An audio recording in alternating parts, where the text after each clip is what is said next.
Hello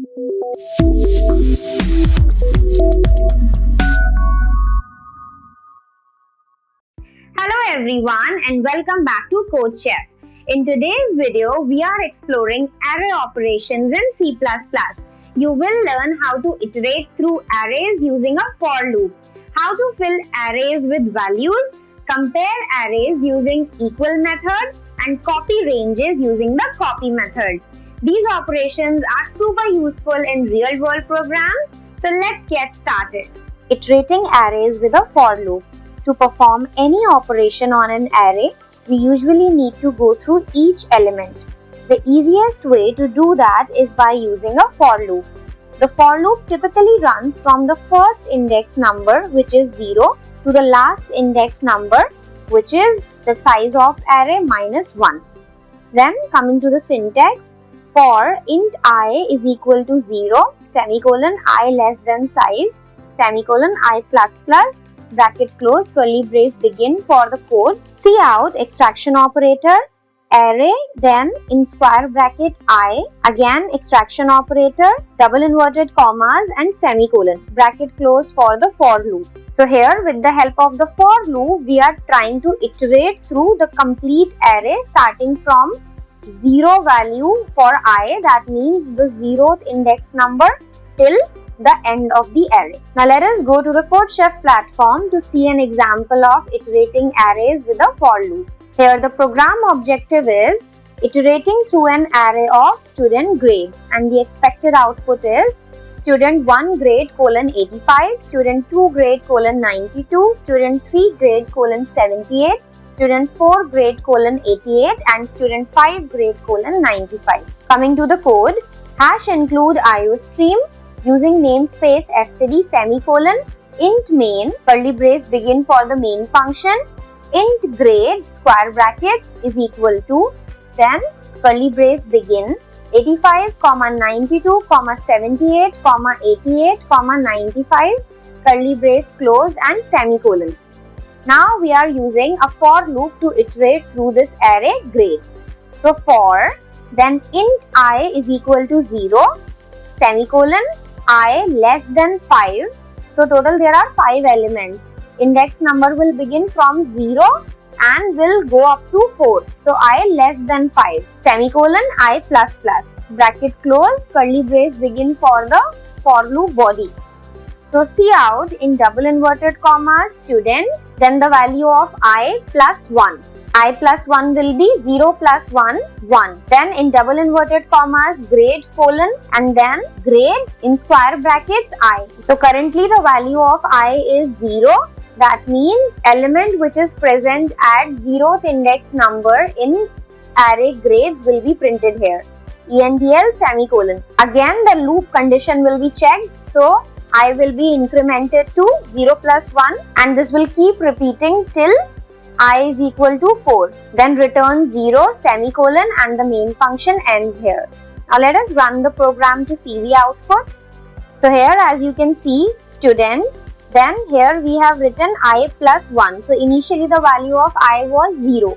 0 plus 1, 1. So student 1, then grade colon is printed as it is and then the element which is present at 0 index number in grades array is 85.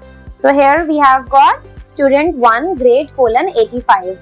Similarly, student 2 grade colon 92, 3 grade is 78, student 4 grade is 88 and student 5 grade is 95. Next is filling array elements. To give all elements the same value quickly, C++ provides an easy method, which is the fill function. It belongs to the algorithm header file and is super useful when you want to reset or initialize large arrays. Next is using equal function to compare two arrays. To check whether two arrays contain exactly the same values in the same order, we can use the equal function from the algorithm header file. The equal function compares two sequences like arrays and returns true if all corresponding elements match, otherwise it returns false. Now let us go to the CodeChef platform to see how to use this use function to compare two arrays in C++. The program objective is comparing two arrays using std in C++. Here we are going to compare two arrays using the equal function in C++. The expected output is array1 and array2 are equal yes, array1 and array3 are equal no. Coming to the code, hash include iostream, hash include algorithm, then using namespace std semicolon. Here we are using the algorithm header file because we want to use the equal function, and that function can be used only when we are including the algorithm header file in the program. Now main function begins, int main curly brace begin, int array1 square bracket is equal to, in curly braces, 10, 20, 30, 40, 50 curly brace close and semicolon. Then int array2 square brackets is equal to, in curly braces, 10, 20, 30, 40, 50 curly brace closed and semicolon. So as we can see, array1, array2, both of these are exactly same. They have same number of elements and the values are also exactly same. Then we have the variable bool are equal. Now boolean data type variables return a true or false value in the output, is equal to equal function. Now inside this function we are writing begin, then in bracket array1 comma end, in bracket array1 comma begin, in bracket array2 bracket close for begin and bracket close for equal function, then semicolon.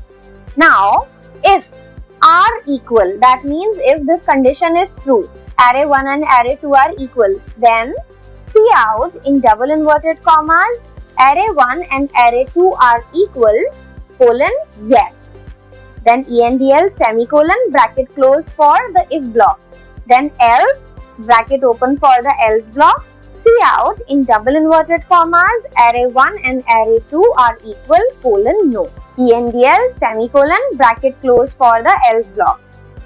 Now we are declaring another array, that is array3. Int array3 is equal to, int array3 square bracket is equal to, in curly braces, 10, 20, 30, 40, 60. So here we are writing 60 instead of 50. In array1 and array2, the last element was 50, but here it is 60. So array3 is different from array1 and array2. Then bracket close and semicolon. Again are equal is equal to, equal function inside function begin, then inside bracket array1 comma end, inside bracket array1 comma begin, inside bracket array3 bracket close for begin, bracket close for equal function and semicolon. Now again, if are equal, that means if this condition is true, array1 and array3 are equal, then bracket start for the if block, cout in double inverted commas array1 and array3 are equal yes, endl semicolon bracket close for the if block, else bracket open for else block, cout in double inverted commas array1 and array3 are equal no, endl semicolon bracket close for the else block also. Now since array1 and array3 are not equal, the else part will run and in the output we will see array1 and array3 are equal no, return 0 semicolon and the main function ends here. Now let us run the program to see the output. Array1 and array2 are equal yes, array1 and array3 are equal no. Using copy function to copy a range. The copy function is another powerful tool from algorithm header file. It allows us to copy a range of elements from one array into another. It also ensures that the original range remain unchanged while copying the data.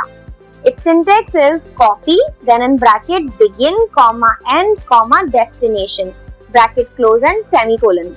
Here begin refers to the starting point of the source range, that means the starting point of the array that you are trying to copy.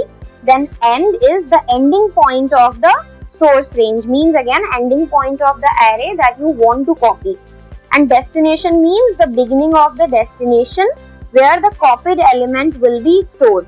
Now let us go to the CodeChef platform and see how to use copy function to copy a range in C++. The program objective is copy function to copy a range. Expected output is destination array colon 10, 20, 30, 40, 50.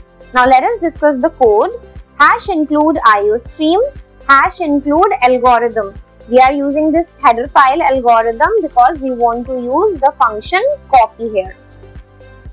Using namespace std semicolon, then int main, curly brace begin for the main function, int source, square bracket is equal to, then in curly brace, 10, 20, 30, 40, 50, curly brace closed and semicolon. Now we are declaring another array, int destination. And then in square bracket, we are writing 5. That means this particular array will have 5 elements and a semicolon. Int destination in square bracket 5 semicolon. This means this particular array named destination will have 5 elements. Now we are using the copy function. So copy, then source. Source is the name of the first array. Now what is the ending of this array? Source plus 5, which means we want to copy this array till the end since it has total 5 elements. Comma destination. Destination is the name of this second array which is not initialized with any value yet. Bracket close and semicolon. Then cout in double inverted commas destination array colon. Now we are going to use the for loop to print each and every element of the array destination which has been copied from the array source. So for, then bracket begins, int I is equal to 0, semicolon I less than 5, semicolon I plus plus. So all the elements from index number 0 to 4 will be printed. Then curly brace begin for loop, cout, then destination in square bracket we are writing I. That means all the elements from 0th index number till index number 4 will be printed for the array destination. In double inverted comma space and semicolon. Bracket close for the for loop. Cout endl semicolon return 0 semicolon and the main function ends here. Now let us run the program to see the output. Destination array colon 10, 20, 30, 40, 50. So here as you can see we printed the elements of array destination and we have got the exact similar elements which were there in array source. This is how we use the copy function to copy a range in C++. And that's all for today. You learn how to iterate arrays with for loops, fill array values, compare two arrays using the equal method, and copy a range with the help of copy method. Practice using these techniques on the CodeChef platform to make your array skills stronger. Thank you so much for watching.